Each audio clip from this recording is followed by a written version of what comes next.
Good day, philosophers. And here we've got another installment, another video where we're going to talk about, again, Aristotle on the idea of virtue. And we're finally going to get to his definition of moral virtue that we see in the Nicomachean Ethics Book 2, Chapter 6. Though there's a little bit of work to get to before we quite talk about that text. So let's dig in and let's talk about moral virtue and its specificity and its definition in Aristotle. So in Aristotle's Nicomachean Ethics Book 2, he asks, of course, the question, what is virtue? And just to recap, virtue is quite literally a translation of the Greek word arete, which means excellence. It means doing something beautifully or excellently, right?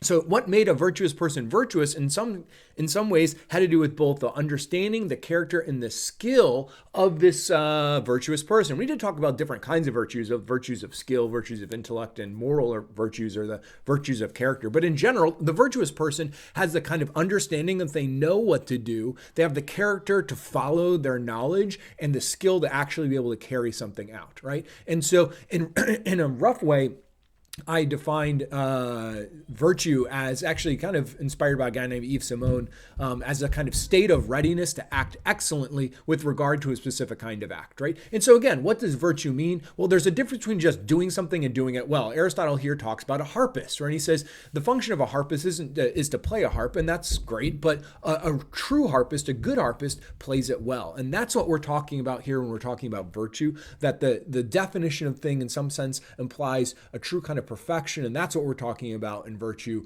that to be what you are is to be the most excellent version of yourself, to be virtuous, right? Okay, so let's dig in some more detail, right? How does someone become virtuous? How do you actually become a good person, right? And so there's a couple of interesting things we could think about. How does one become virtuous? At least two ideas come up in the text and two ideas come up in life. And one is it possible that someone could just be born virtuous, right? From the moment of your birth, you're just sort of a good person, then you just can remain a good person throughout the rest of your life.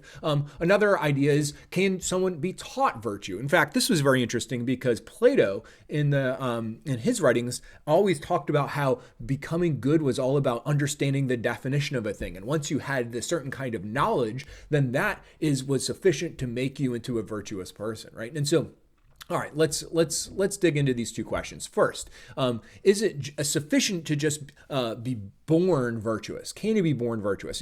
Actually, if you look at the bottom of my screen here, that's one of my daughters. That's my daughter Madeline, and she is a beautiful, wonderful human being, right? And it seems like in some ways she was just sort of born that way. But what's Aristotle's answer to this? His answer is no. No one is in fact born virtuous. And it has to do with fundamentally the concept of what we're talking about when we're talking about virtue, right? Why is it the case that no one is born virtuous? Well, some people are born, right, innocent. In fact, all people are born innocent in some way. But innocence shouldn't be mistaken with virtue. And it's a kind of funny thing that sometimes we do in society today. You hear her ideas where innocence and goodness are sort of conflated. Innocence just means that you don't have life experience yet. And not having life experience doesn't make you a good person, though some people would argue that experience corrupts people. But no, it's not just the lack of experience that makes you good. It's the lack of experience that hasn't really tested you yet. In fact, what a lot of people are born with, sometimes they're born with some inherently good inclinations or good desires, right?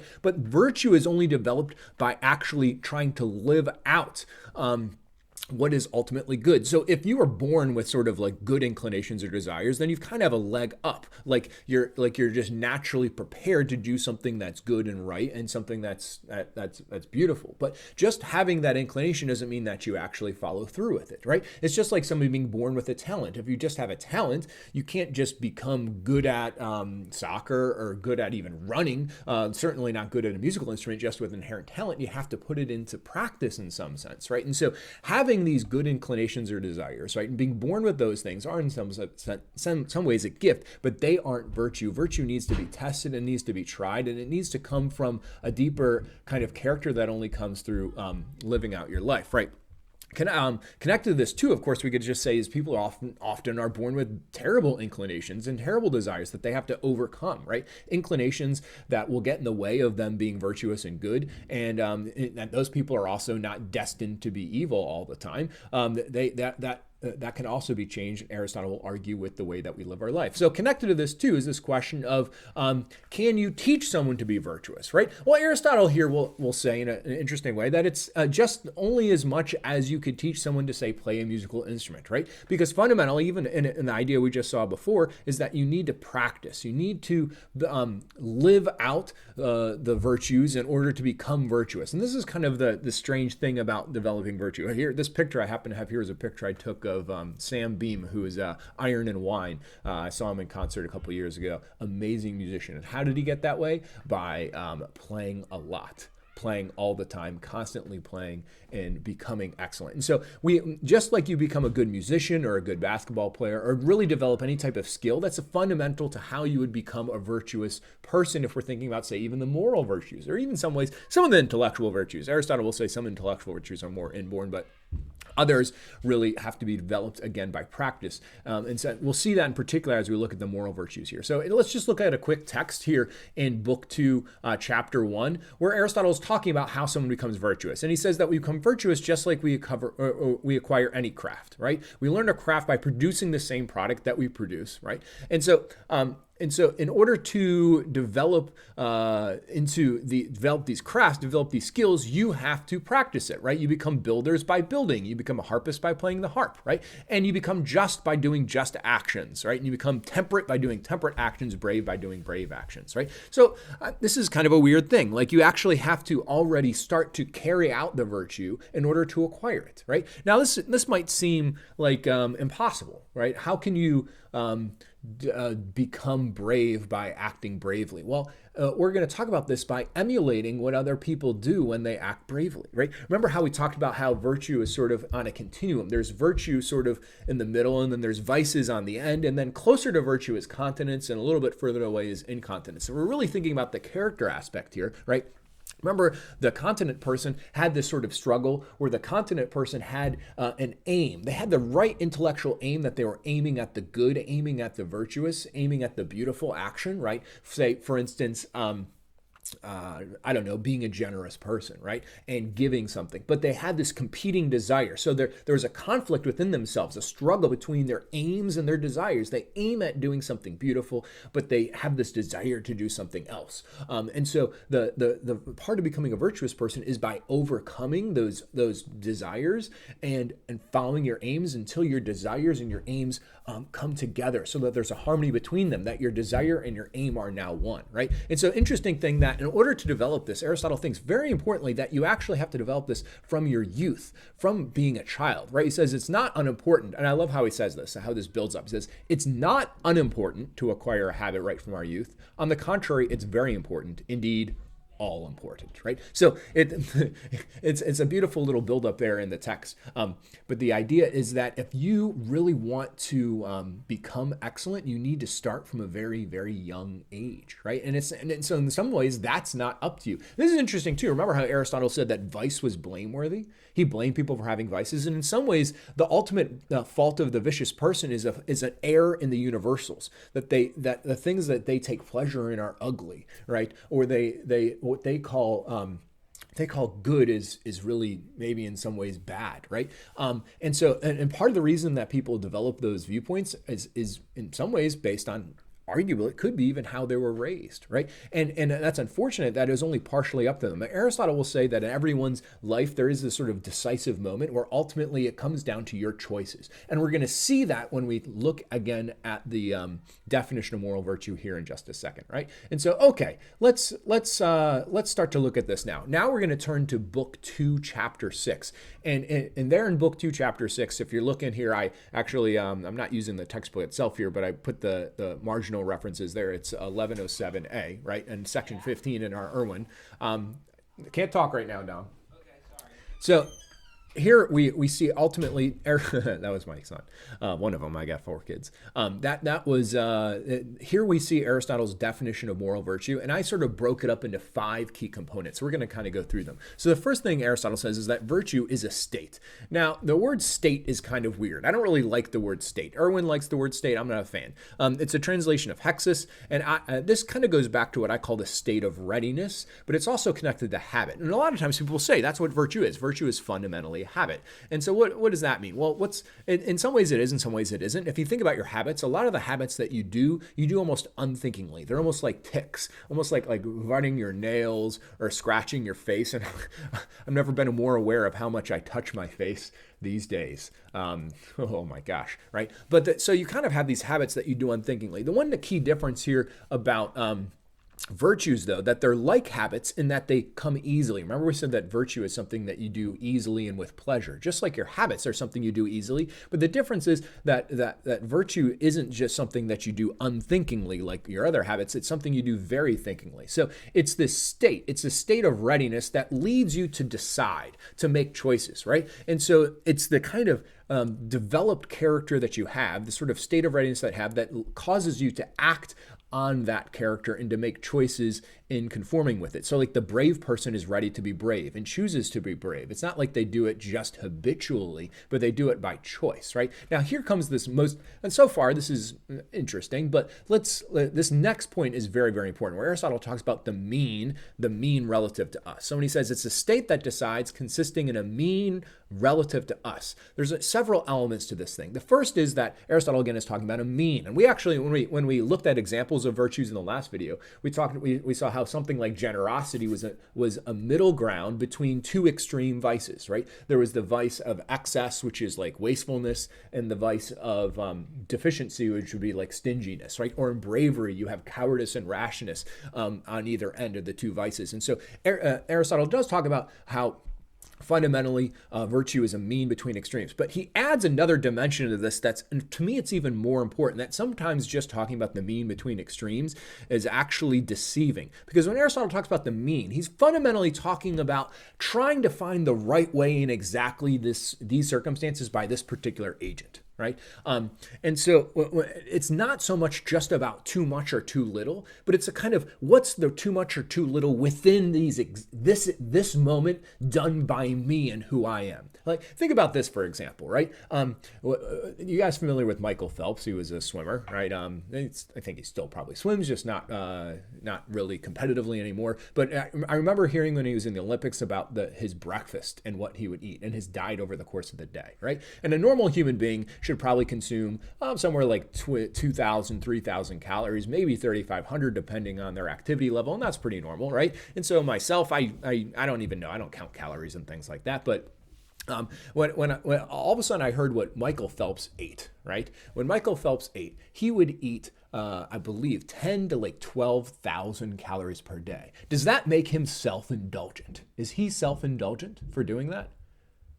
I don't think so, right? Why? Why is that not self-indulgent? In fact, for Michael Phelps, that's exactly the right amount of food, because his activity level, he goes and like swims in the pool 8 hours a day. I don't swim in pools 8 hours a day. I spend a lot of my day, like sitting at a desk and working at a computer and standing in front of students and teaching. I go for a run most days and things like that too, but I don't need to burn, I don't burn 10 to 12,000 calories a day, but yet that's exactly what he needs. So when we talk about the mean between extremes, it's not just this complete objective mean that all people should follow. Like every person should eat exactly 1.2 slices of pizza. No, it all has to be made relative to the particular individual and particular set of circumstances. For instance, just another example, like say is wearing a bathing suit appropriate, right? You might say, well, if you're on the beach, wearing a bathing suit is exactly appropriate. But if you're going to class, wearing a bathing suit is not appropriate, right? That's not the mean between extremes. And why is that? It's not so much about just the bathing suit, but it's about the context with which you're wearing it. So if you show up to class in like a bikini, don't do that. That's not appropriate, right? Or it could be just fine on the beach. It's not appropriate in that particular instance. And you can even see how different cultures, this is such an important point here, the mean relative to us. You might even think about like the idea of just because I was talking about something like this, but the idea of modesty. Like, what is modesty? One might argue that in all cultures, there is such thing as modesty, but exactly what counts as modesty might differ, right? Just like how it might not be, it's perfectly fine to wear a bathing suit at the beach. It wouldn't be fine to wear it to class, right? The same kind of thing is that if you go from one place or one culture to the next, there's always some kind of concept of modesty, but what actually is included in it might vary with the circumstances. So this is that key idea here. Now, when Aristotle says that we need to become virtuous, you need to find exactly the right path within these circumstances. Me, relative to who I am in this place, in this time, what is too much and what is too little, right? And that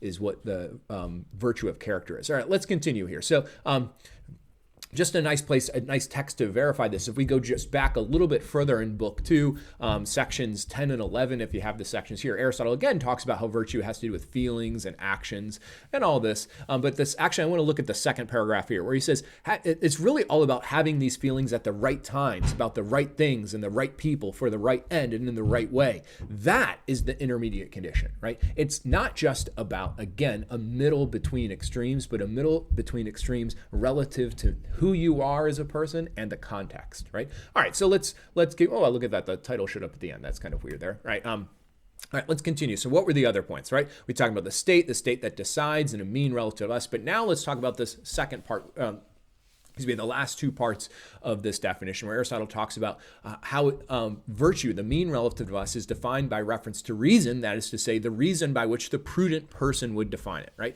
And so, again, it's when we're trying to figure out exactly what the right amount is relative to us, it's our reason that's going to try to critically get to exactly what the right way is for me to do something in these circumstances. It's an act of reason. It's not just an act that, for me, this it says that this isn't a habit just like other habits. Your habits you do unthinkingly, but anytime you act virtuously, you're fully engaged with your reason, trying to figure out exactly how to act well in these circumstances. And the truly virtuous person doesn't even have to struggle in that reasoning process. Their reason comes quickly and easily, right? But now there's this other dimension there, because Aristotle doesn't just talk about your reason. He has this kind of convoluted the way he writes it. That is to say, the reason by which reference to the prudent person would define it, right? Okay, so here he's talking about the prudent person. What is the prudent person? Well, in generally speaking, prudence in Greek is phronesis, and phronesis is practical wisdom. The virtue of prudence is like the queen of all virtues, right? It is really the sum totality of all the moral virtues. So it's actually listed as an intellectual virtue. So if you were to go into Book 6 and try to look at the intellectual virtues there, you actually see him discuss phronesis, right?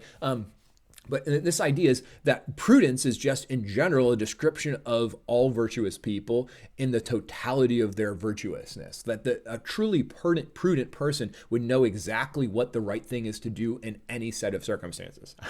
I'm not prudent. Does a prudent person really even exist? I don't know. But that was the way Aristotle defined it. And so with that in mind, what Aristotle's ultimately saying is that when you're trying to figure out what the right action is relative to you in these circumstances, you have to not just think about your own reason, but you have to compare your own thinking to the actions and the reason of other folks, right? And here's this core idea, right? That ultimately we don't know what virtue looks like until we see it embodied in others. Right? And if you think about this, how do you know how to play basketball? How do you know what a good basketball player looks like? Or how do you know how to play guitar well and what a good guitar player looks like? You can't just read about basketball. You can't read about guitar playing to know what's good. You actually have to see it embodied in another human, right? So when I learned to play guitar, I spent most of my time copying other guitar players and seeing how they did it, right?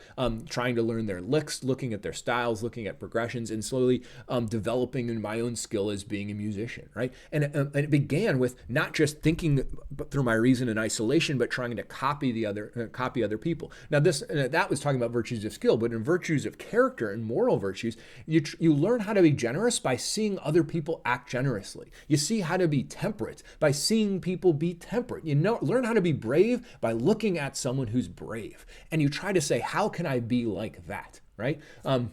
There was back in the day, so I haven't seen these in a long time, but I remember when I was younger, there was all these little bracelets and things that people would have with like WWJD. What would Jesus do? And that fundamentally, that's like that. When Aristotle talks about the prudent person here, he says you need to look to role models. You need to think about how another person would act, and then have your reason come try to get to the fundamental principles that are revealed by other people and their reasons, right? And so in reality, in some ways, that when we look at this definition of moral virtue in reverse, it really shows us how to become virtuous, right?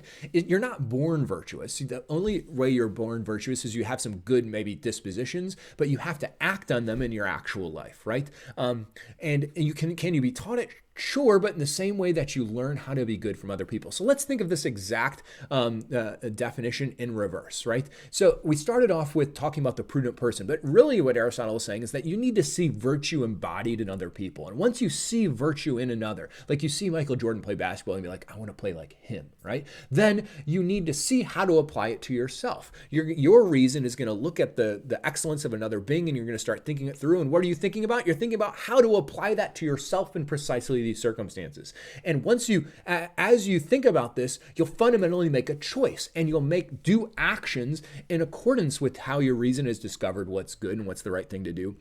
And then finally, that over time starts to develop into a habit. So the interesting thing here is when we talk about continence and incontinence and virtue and vice, like the continent person, every single time they succeed, they're getting closer and closer to virtue.